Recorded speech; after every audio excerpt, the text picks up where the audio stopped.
On to a crime alert tonight and a scary armed carjacking for a man and his young child. He was held up at gunpoint and it was all caught on camera. Local 10 News reporter Leanne Motivational shows us the video. This happened right off of 57th Avenue in Southwest Miami-Dade, just outside the South Miami borders. This father tells me that he was just terrified and thankful that he and his daughter made it out alive. A terrified father pleads with an armed carjacker, getting his daughter out safely before the bad guy makes off with his SUV. What? What the f?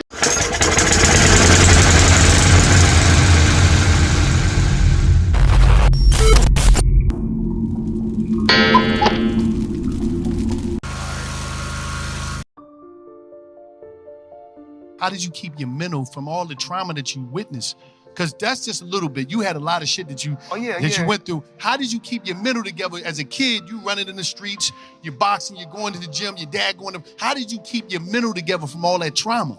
I just say to myself, I just look at the people out here in the world today. And a lot of times we cry, we complain. We complain about things that's not really important. We always worry about who got the most, or who got this and who got that, instead of just staying in your own lane worrying about what you got. So that's what I try to do. I try to focus on Floyd Mayweather. I don't try to get in nobody else's lane. I'm not jealous of nobody else, and that's what I do. Actually, what I did early on, you got to balance on a small scale. So what I was able to do was balance money on a small scale first. Everything took flight, but just my mother being on crack. Yeah. My dad being shot when I was a kid. You was there? Actually, my dad was holding me when he got shot. I was a kid, my dad picked me up when my dad got shot. Actually, my brother shot my dad, my uncle. And then when I was in Vegas, actually, I think it was somewhere around 2006. My same uncle that shot my daddy, he died in my house. He's embarrassed. He was a beat fighter. There's a difference between a great fighter and TBE, and I proved that I'm the best. He lost, he know he lost, and I lost a lot of respect for him after all of this. You fight, if you lose, it's okay. Mayweather was the better man. A true champion can bounce back. Come on. I mean, it's ridiculous. It's ridiculous. I won. I know I won. I know I'm the better fighter. We fight 10 times, I'm gonna win 10 times. We fight 20 times, I'm gonna win 20 times. We fight 100 times, I'm gonna win 100 times. I gave the sport of boxing my whole life. I dedicated my whole life to the sport of boxing. And all I ever wanted to do was put my family, my mother, my father, in a comfortable position. My dad is a millionaire. My mother, she's a millionaire. And the investments were for my grandchildren, not just my children. Yeah. Put them in a position. That's really what it's about. Yeah. Giving back. Being that said, how does that, on the business side, as far as where did you get that business sense? Because you surpassed everybody in boxing and sports and everything in general. I'm watching you as like you bigger than the NFL franchise. So when you surround yourself with people like this, just being around certain individuals, like even being around Don King, being around Bob Arum, being around just different people that's been in the game a long time, and my billionaire buddies. Every time I got around my billionaire buddies, I was more like, it's cool to come over your house, but I need a house like this. Yeah. It's cool to ride on your yacht, but I need a yacht like this. Yeah. It's cool to ride on your jet, but I want a jet like this. And I said, no, I don't want to ride on yours. You show me how to get it. you can't be my friend if you can't show me how to get it. Because once they show me how to get it, then I can install it in my children. Then it trickles down. It's a bloodline thing. Yes. So it's about wealth. You know, I'm no longer rich, I'm wealthy. Right. For you personally, what do you want to get out of the experience? I wouldn't really want to say, you know, the best pound for pound fighter in the world, because, you know, I'm no longer active. You know, I would like to say, you know, the best ever. You know, it's not being cocky or arrogant.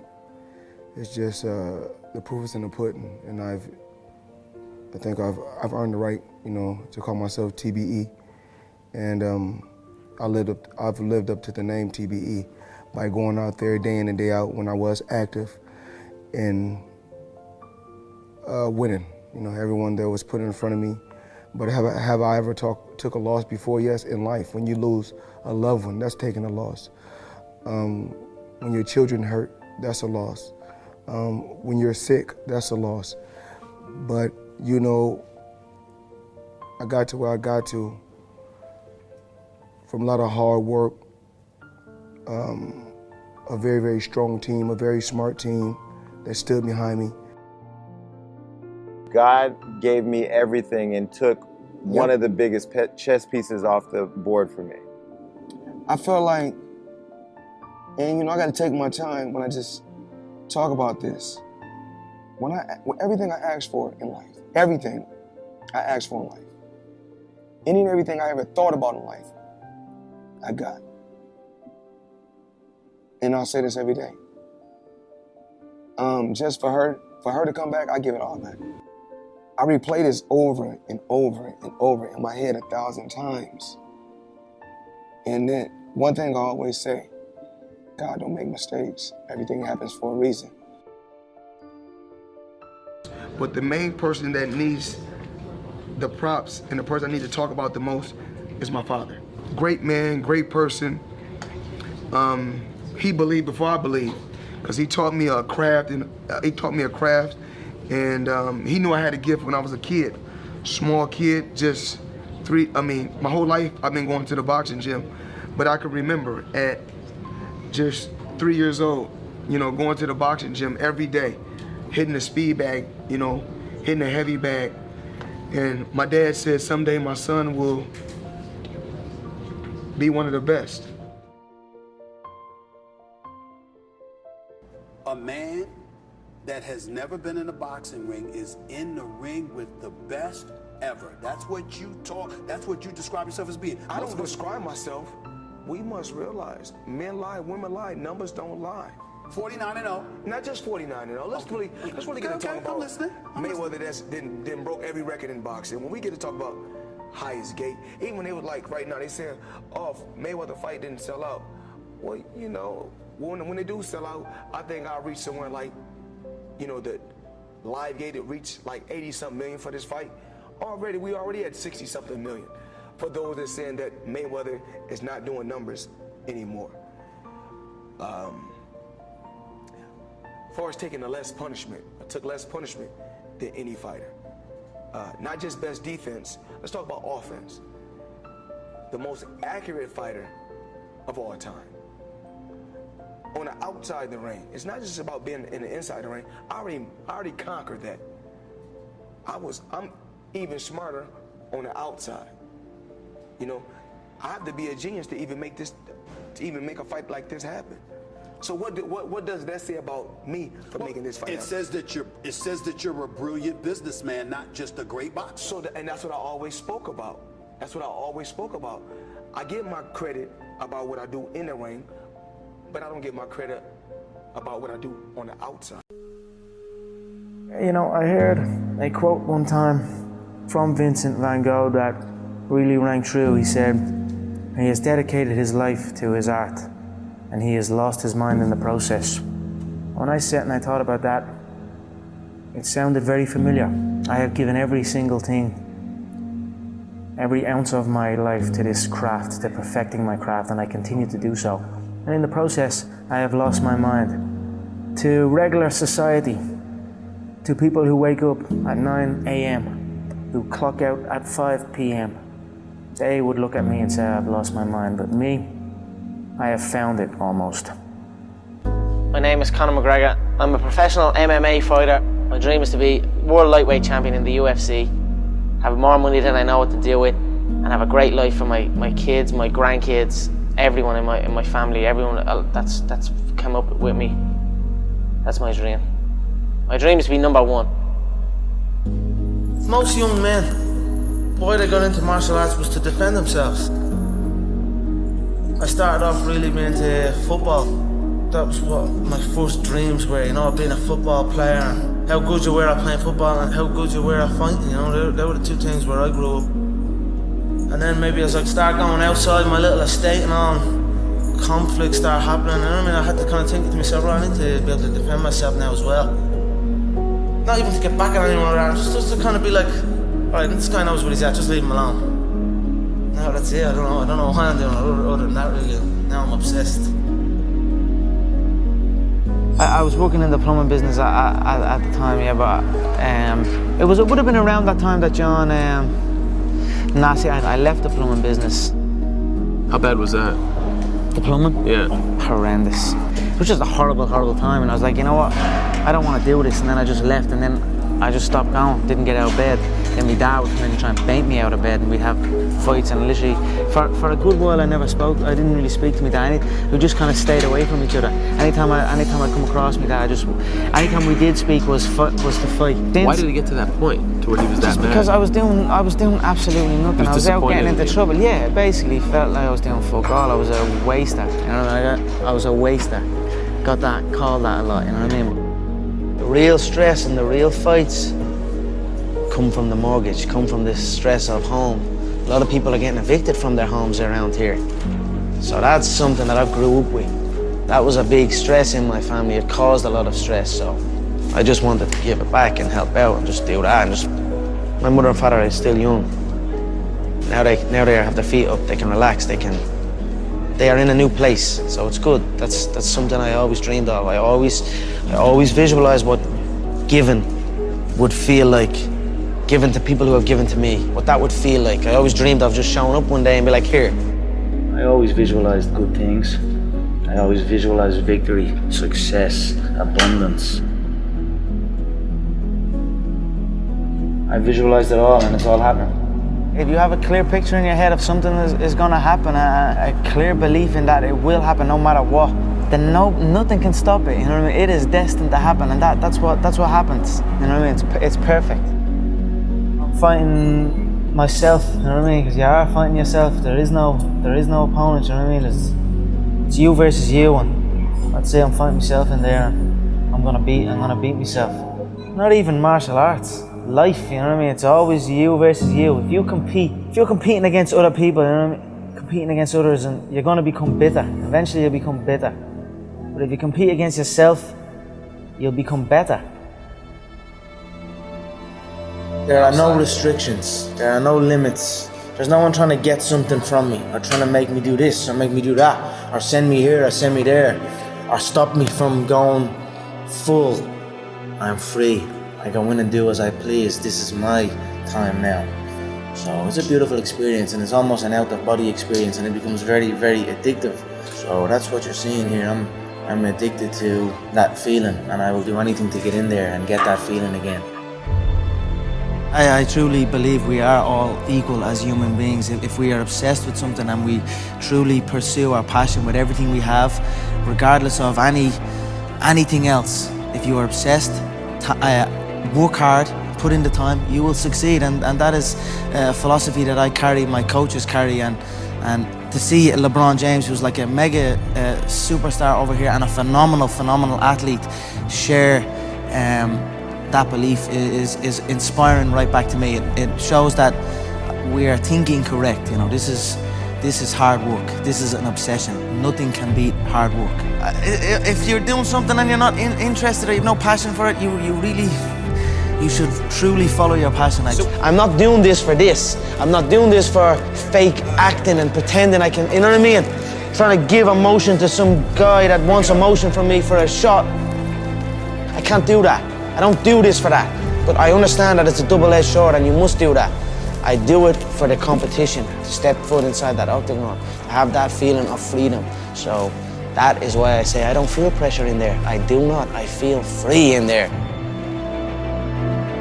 Sounds like you were the last person that would ever give an excuse why you lost. No, there is no excuse. You know what I mean? It's like I've been beat before. You know what I mean? I've lost MMA fights. I've lost boxing fights. I've lost so many fights in the gym. You know, I lose all the time. You know what I mean? So it is what it is. If you, any true martial artist will know, in order to succeed at this game, you must lose a fucking shitload of times. You know what I mean? You must lose many times. You know what I mean? So it is what it is. We all have we all have the same emotions. We have all won and we have all lost. It's a sport. It is what it is. You know, just get on with it. Look to learn from it. You know, the day you stop trying to learn is the day you start losing. You know what I mean? So I'm always gonna learn, regardless of the result. You know what I mean? Win or lose, I will take something from it all. And you know the way people say, you learn more from your losses and things like that. That is true. You learn a lot from your losses, but as well as that, you learn from your wins. People can say, let's say you beat a guy, then you're at the beating that guy. You're a winner now. You know what I mean? You're a winner. So now I get to take the foot off the pedal. I don't need to learn so much. I'm at the beating this guy. I'm a winner. You know what I mean? That's gonna stop you. That can take over people, especially in this game. When you're signed to the UFC and there's all media things going on and there's people looking for pictures and shit. That can take over. That can make you feel like you're bigger than you are. You know what I mean? That happens to guys. You ever see guys that I see guys all the time coming in that are around this company since day one. Their performances just stay the same. They stagnate. Their performances stagnate. Then they get even worse. You know, they arrive on for the fight out of shape, not looking in shape, barely made weight, sluggish. You know what I mean? That's not gonna be me. I stay ready. I'm always in shape. You know what I mean? You're not gonna catch me out of shape. Win or lose, I'm gonna be ready to go. No ego. You know, you can't have an ego in this game. We've all won. We've all lost. It is what it is. Just keep going, keep doing your thing, keep working hard. I'm a cocky motherfucker, but if you come in and you get me, I'll stand before you and I'll stand before everyone and say, you got me. I'll get you next time. And that's it. Every human being, everyone in here at some stage, we face loss. We've all lost something. You know, we all know how a loser on the night feels because we have all lost at one point or other in our lives. You need to stop putting your hand out. Everyone's hand out. Everyone wants things for free. Or everyone, you know what I'm saying? You've got to put in the work. You've got to grind. You've got to go through the struggle. And you've got to get it. If you deserve it, go get it. You know, don't complain, don't cry. Get the fucking work and go get it. Good morning. I made a video not too long ago called An Old Man's Advice. Wow. Looking at me, it looks like I need to trim my beard a little bit. But I received several requests to continue on with that, and so I've decided to share a little bit about myself and my life and my hardships and my successes with you. You know, this world today is tough. It's tough for young people. It's tough for people that for years have had jobs and security and made good money and been able to take care of their families. And some time ago, as you know, jobs were shipped overseas to improve the bottom line of big companies. And I thought I'd tell you a little bit about myself. I quit school when I was in the 10th grade. My mother and father left me standing on a street corner. And so it was up to me to make it. And I had a job working at a Shell filling station. And I went to the owner and I told him my situation. And I was making $1 an hour, and I asked him if I could work more hours. And so I began working 90 hours a week. And during that time, As I've said before, my home was the back of an old car. And I worked my 90 hours a week. And I took my baths in a filling station restroom. And I washed my clothes, my private clothes, in the sink. And once in a while, when I was really hungry, I would go to the grocery store and snitch an apple or an orange. Now, this was in the 50s. Things were a lot different than they are now. And I'm convinced that the owner of the grocery store knew what I was doing, because it was about a half a block away from where I worked, and he knew me. Now, I've said before that good things nor bad things last forever. And that's true. And I began to learn different things. I knew in my soul that if I had nothing to offer, I was as far as I was going to go. Now, unemployment at that time was very high. On the other hand, in the 50s, you could go into a corporation and ask for a job and get it.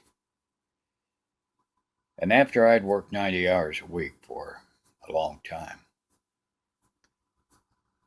I went into the service. I was 17. In the service, I taught myself to read and write. The first book I picked up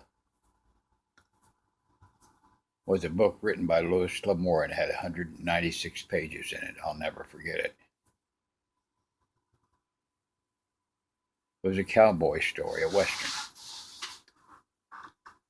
And there were words in there that I didn't know, I didn't understand. I had no idea what they were. So I got a dictionary from the service library. And as I would read, if there was a word that I didn't understand, I would look it up. And I will tell you now, it took me almost 3 weeks to read 196 pages. But I read. And I continued to read. And in several months, I was reading 2 and 3 books at a time. And I knew where I was in every single one of them. So that's what you can do. A person's mind is incredible.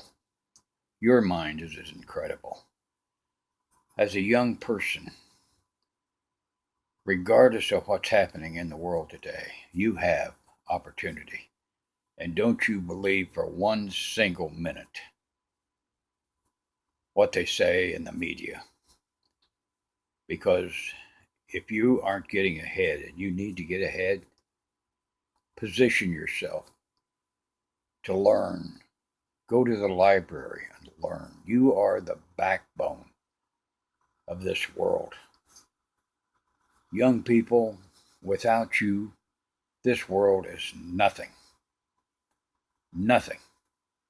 You are the backbone of this world. You are the future leaders of this world. You are the ones that see the greed of the people that are running it now. You're the ones that see the waste of the people that are running it now. We need you. We need your minds. We need your hearts. We need your lives. We need your loves. We need you to care, and I know that you do care. Oh, I see young people stepping on a flag and throwing rocks and rioting. That's frustration. Frustration. It's frustration with the establishment, and I understand it. But that's not you. Don't let that be you. Rise above it. You're better than that. Rise above it. Anyway, I got kind of off track there. But anyway, as I went on and I got out of the service, I had begun to write. And educate myself. I got a little bit of college. And I've continued on through my life with that. And you can do the same thing. You don't have to have a doctorate or a PhD or a master's degree. What you have to have is determination. You have to have an inner will to get things done. You have to have a desire, and I know the desire is there. Because as I said before, without your brains, without your ambition, without your drive, this world will be nothing. Nothing, because old people like me die off. I have been successful, not tremendously successful, but I have a decent retirement. I live with my lovely wife in Arizona. I've had financial problems. Everyone has those. But you can't stop. You can't quit. You can't say, I'm a failure. You're not a failure. You're not. You're a wonderful, strong, intelligent youngster. Take advantage of that. Trust in God. Trust in yourself. And step forward. Put one foot in front of another. Let me give you an example. I've had a couple of businesses. They weren't tremendously successful, but they were successful. I've written books. I have presently probably 13 or 14 books in publication. My latest is Copper Penny. It's in paperback on Amazon. Look it up. So you can do it. I did it. You can do it. I'm 76, and to my last breath, I will encourage young people because I love them. I will encourage young people because I know they are the future. You are the ones that must save the oceans. You are the ones that must save the air, because those that are in power, the bottom line, unfortunately for many, many of those in power all over the world, is wealth and power over others. So I'm going to close this now, but I just wanted you to know that people like me, old soldiers, old people, we understand. And as old as I am, I would pick up my cane and defend you to my last breath because I love you. So I'm going to stop now, but just remember, never quit. Never quit. Why do you do what you do? What you mean? Go into detail. At your core level, like, what are you trying to accomplish?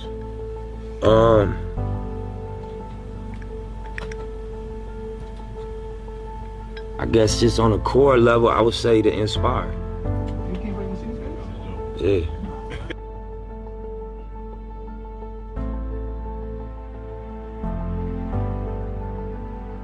Creative destruction, a risky business of going against the grain. The reasonable man adapts himself to the world.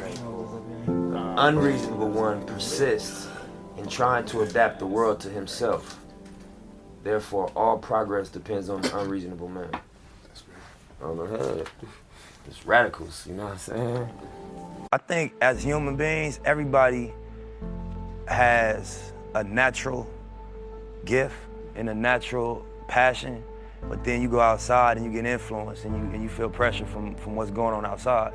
And so, you know, I read one time, like, would you rather be at war with yourself and at peace with the world, or at peace with yourself and at war with the world?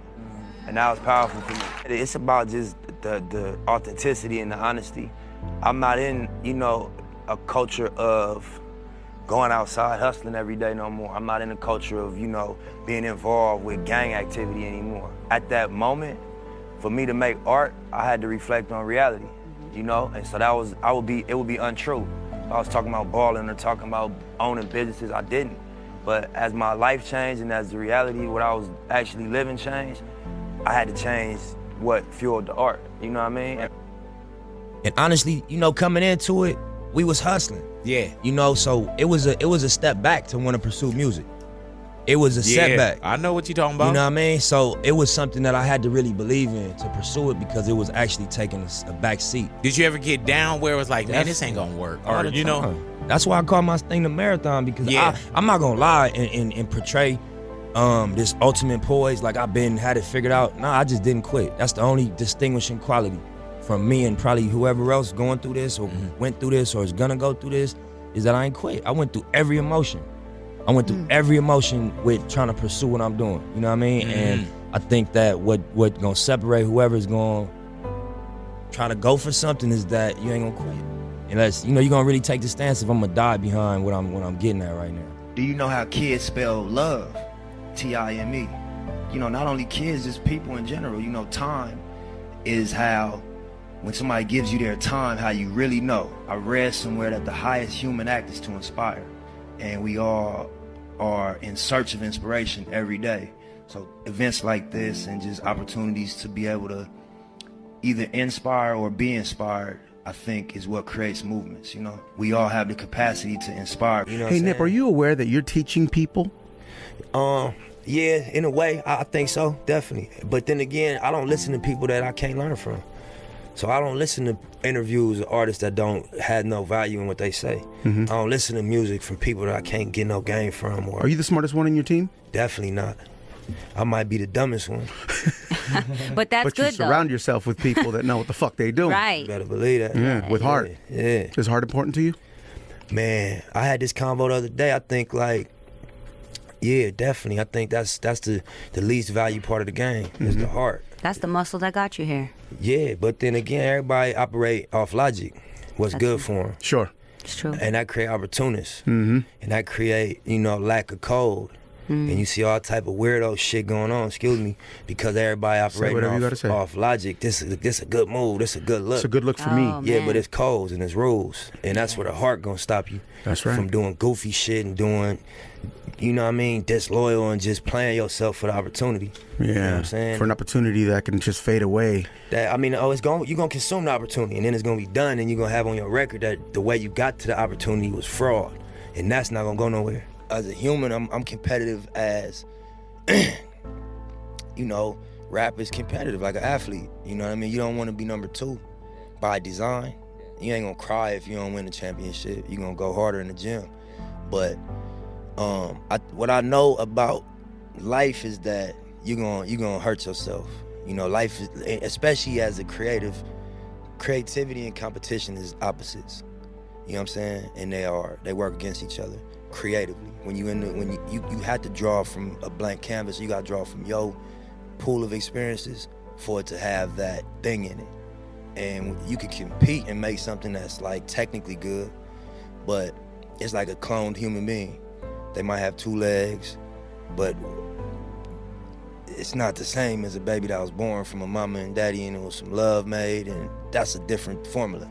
So I think that to create is like a natural labor, and then to copy or to like compare or compete creatively, you confuse yourself. You know what I'm saying? Because you miss all the dope shit that only you can do. It's shit only Nip can say certain lines. It's a song that only I can write because it's only true to me. Now it's true to everybody in the world if it's true because we all got the same general truths, but the specifics of it, them is the songs I need to write. And those is where I'ma really succeed.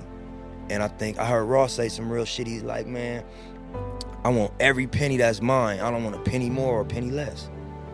And that's a good way to look at it. You know, I don't want any shine, success that ain't mine. You know what I'm saying? I just want all of mine. So I think that's gonna put you in the mindset of, you know, filtering yourself. Sure. You know Mental health in hip hop, important? In life is important. In life. Sure.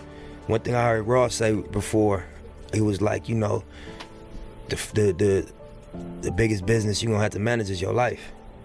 You know what I'm saying? Outside of all your other businesses, the business of your life has to be managed first. You know what I'm saying? That resonated with me. Man, you know, trust your gut. Okay. You know what I mean? If anything, I say, you know, gamble on yourself, trust your gut, because it wasn't the most conventional idea, as far as just the way we put it out. You know, us choosing to stay affiliated with just ourselves, as far as like cosigns and all that.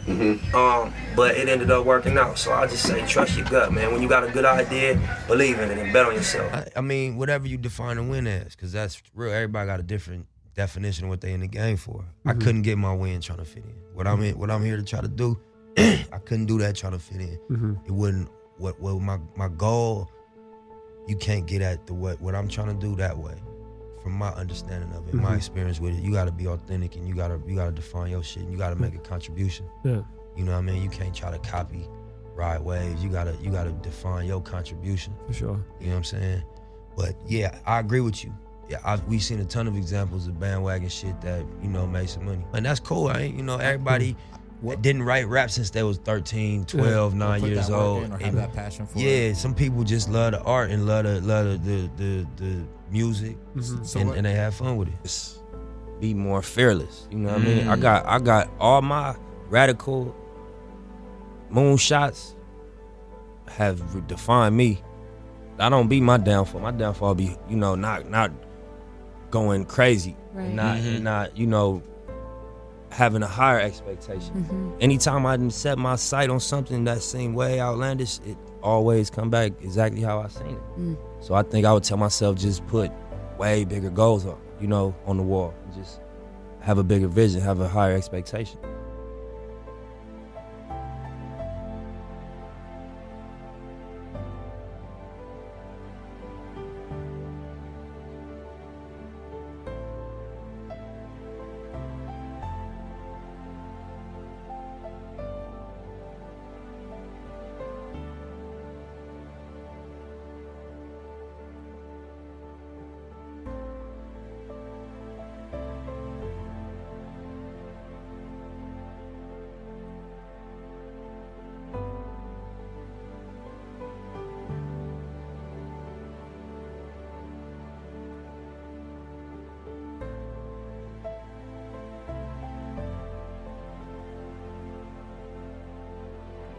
Long-winded, running through this life like it was mine.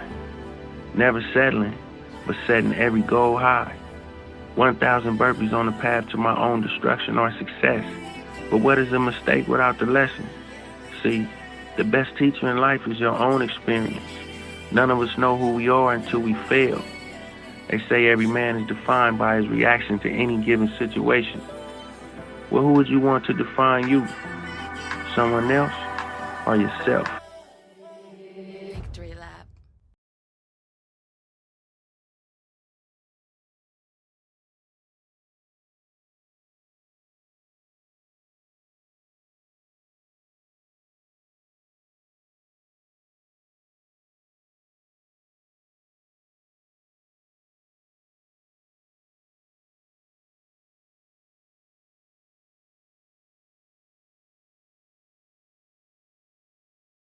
Yes. Mr. Jobs, you're a bright and influential man. Here it comes. It's sad and clear that on several counts you've discussed, you don't know what you're talking about.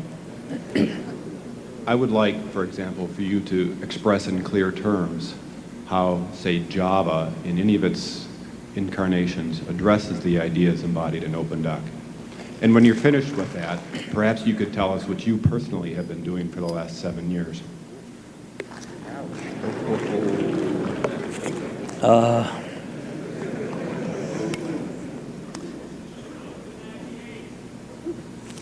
You know, you can please some of the people some of the time, but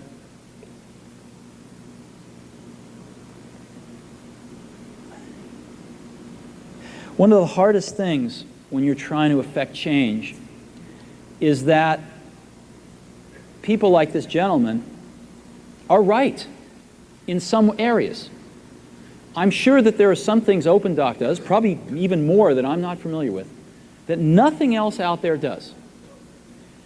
And I'm sure that you can make some demos, maybe a small commercial app that demonstrates those things. The hardest thing is, how does that fit in to a cohesive, larger vision that's going to allow you to sell $8 billion, $10 billion of product a year? And one of the things I've always found is that you've got to start with the customer experience and work backwards to the technology. You can't start with the technology and try to figure out where you're going to try to sell it. And I've made this mistake probably more than anybody else in this room. And I've got the scar tissue to prove it. And I know that it's the case. And as we have tried to come up with a strategy and a vision for Apple, it started with what incredible benefits can we give to the customer? Where can we take the customer? Not starting with, let's sit down with the engineers and figure out what awesome technology we have, and then how are we going to market that? And I think that's the right path to take. I remember with the laser writer, we built the world's first small laser printers, you know. And there was awesome technology in that box. We had the first Canon laser printing, cheap laser printing engine in the world, in the United States here at Apple. We had a very wonderful printer controller that we designed. We had Adobe's PostScript software in there. We had AppleTalk in there. Just awesome technology in the box. And I remember seeing the first printout come out of it and just picking it up and looking at it and thinking, you know, we can sell this. Because you don't have to know anything about what's in that box. All we have to do is hold this up and go, do you want this? And if you can remember back to 1984, before laser printers, it was pretty startling to see that. People went, whoa, yes. And that's where Apple's got to get back to. And, you know, I'm sorry that OpenDoc's a casualty along the way, and I readily admit there are many things in life that I don't have the faintest idea what I'm talking about. So I apologize for that too. But there's a whole lot of people working super, super hard right now at Apple. You know, Avi, John, Garino, Fred. I mean, the whole team is working, burning the midnight oil, trying to, and people, you know, hundreds of people below them, to execute on some of these things, and they're doing their best.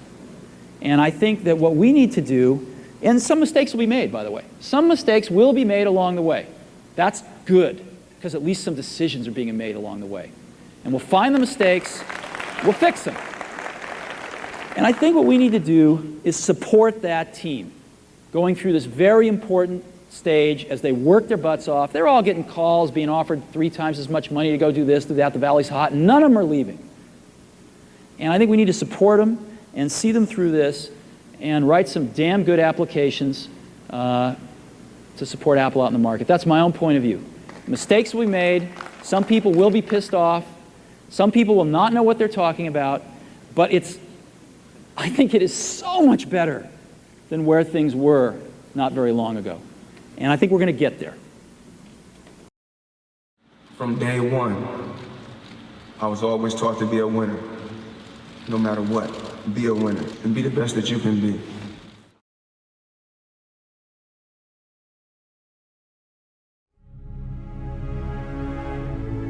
What is a champion?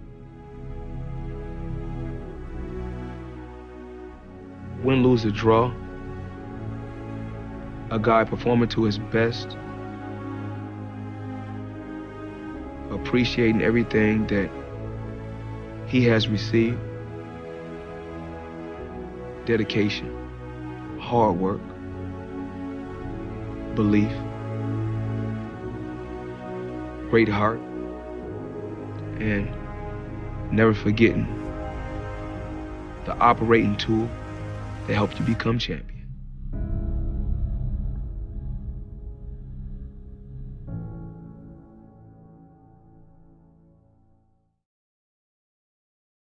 Well, my goal in life is, which I know is going to happen. I'm going to retire as the best fighter ever. His sole motivation is that he wants to retire undefeated, being a multiple champion in 5, 6 different weight classes, and go down as the best ever to do it. My goal is to be the best ever, and I think I'm the best fighter ever. Floyd Mayweather promised he would humiliate Arturo Gatti before his fans. I beat everybody you put in front of me, and I'm gonna continue to beat everybody you put in front of me. He's been a world champion in 4 different weight classes. What drives him to obsession is a passion for others to acknowledge his superiority. You gotta know your distance. You got to know your distance. You gotta know it. He believed when his era was gone, they're gonna rate him as the greatest fighter ever. Dedication, hard work. Dedication, hard work. You got some fighters that say, maybe I'll win. Hopefully I'll win. I know my skills is good. I worked hard. I paid the price. As of right now, I'm a lot older, a lot wiser. I think I'm surrounded with the right team. I keep being victorious, and keep being victorious, they say, you know what, this kid is cocky. God bless people in many different ways. And I think that if I was such a bad person, I would have took a loss, a crucial loss in the sport of boxing. Can't no fighter beat me, can't no fighter beat me, can't no fighter beat me, can't no fighter beat me, can't no fighter beat me, ain't no fighter better than me. No fighter is better than me. Muhammad Ali lost to a fighter with 7 fights. I wasn't gonna lay on the rope and take punishment. Oh, I ain't gonna get hit. I'm gonna be sharp. Put him in front of me.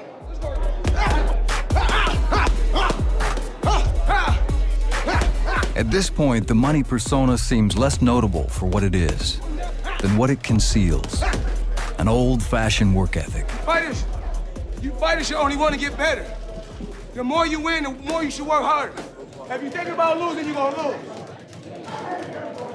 All I ever thought about was winning. So that's all I know. Some days he'll come in the gym and he'll get a little frustrated at Roger because Roger won't allow him to go, the rounds that he wants to go. I've been around the great ones. I mean, I've seen the Sugar Ray Leonard train, the Larry Holmes, the Mike Tysons. I've never seen a fighter train like him. He a freak to train. He love to train. I know if another guy's working 10 rounds on the bag,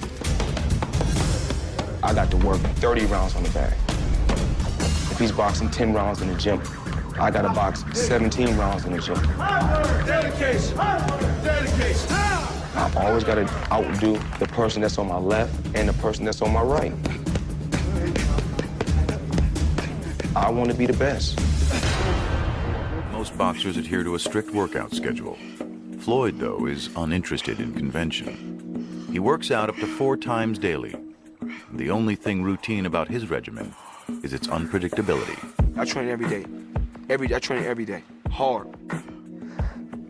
I train at awkward times. It all depends on how I feel. I never get tired. Never get tired. If he's anywhere, be a restaurant, could be a nightclub, he'd get up and start running. Other fighters got a regimen. They got a schedule. And that's not me. I stay up late. I run with Timberlands on, jeans on, t-shirt, whatever I got on, I run. If I feel like running, I'm gonna go out and run. It's 1 a.m., I'm going for my 3rd workout. Do I wanna go to the gym? Absolutely not. I'd rather, lay in my house and sit in the movie theater and watch movies. But, to be the best, you got to work overtime. To be the best, you got to work overtime. Let's go ahead and get this workout in. Lights out, party's over. While people stay up all night all over this town, they usually don't do it here. But Mayweather says going to work when his opponents would be sleeping gives him a psychological advantage. And so 5, sometimes 6 times a week, he pulls his own night shift. When I'm out there training, when I'm training in the gym, at first I thought it was all for the money. I was like, yeah, I'm doing this for the money. But then it's obvious it's not for the money because I got enough money. So it's obvious it must be for the love of the sport. Pressing gym. Fiesta forever. I'm not on a schedule. My job is boxing. Fiesta forever. I work my heart out to be my own boss, to make my own moves. God damn. Back to the sacred. His haven. His gym. Every time I go into a boxing gym, a switch click on. Instantly. Switch click right on, I'll be ready. I'll be ready to fight.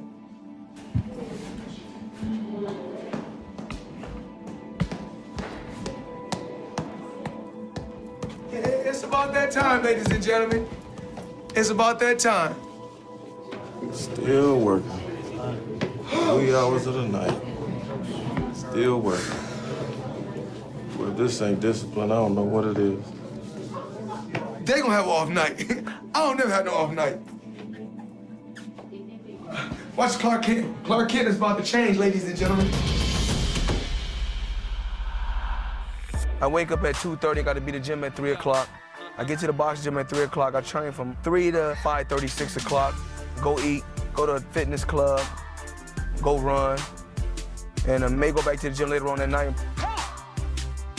When we spar, we don't box 3 minutes. You know, sometimes we box 6 minutes. We put a fresh man in and we keep boxing. We box 8 minutes. Sometimes we box 12 minutes and then we take one break and come back and box another 12 minutes. We do things different. In the sport of boxing, you got some guys that's power punches. I use the weight for my neck. You know, you want your neck strong, so when you get hit with a big shot, you're able to bounce right back. Shane Mosley hit me with a good shot. I didn't go anywhere. 6-time world champion in 5 different weight classes. Like I said before, he good at what he do, but the difference between me and him, I'm great at everything I do. You heard that, Dean.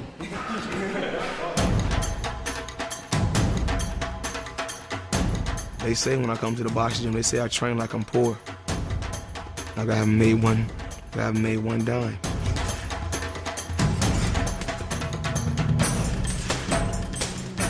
You line them up and I beat them. I ain't got to point them out, I ain't got to say their name, who I beat or who I put a massive ass whooping on. You put them in front of me and I beat them. That's nice. The other fighters, they gonna slack. And they gonna settle for less. Cause they happy with, if they get a, you know, when they first get their first world title, or they get $1 million, they happy with that. Or they get a few $1 million, they happy with that. If they're like, that's everything. You gotta push yourself and tell yourself it ain't never enough. Take notes. That's it. Bottom line. Far away, under the neon light heavens of a different promised land, the pound for pound king of boxing holds his own daily service.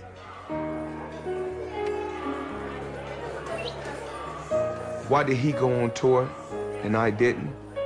It's not unfair. What he has to do is earn his stripes, not just in the ring. Tell the people why what you bring to the table, that's different from any other fighter. Media conference today, and you know, we got to get this done as part of selling the fight, so you know, it's time to take care of business. Crossover at 3. Yeah. They said we can be out of there by 3:30. Rumble, rumble, rumble. Rumble. Gilroy, California, Robert the Ghost Guerrero. The champ is here. 16 years champion, undefeated. 8 world titles, 5 weight classes. Your morning is going to be really full, too. Got Wall Street Journal.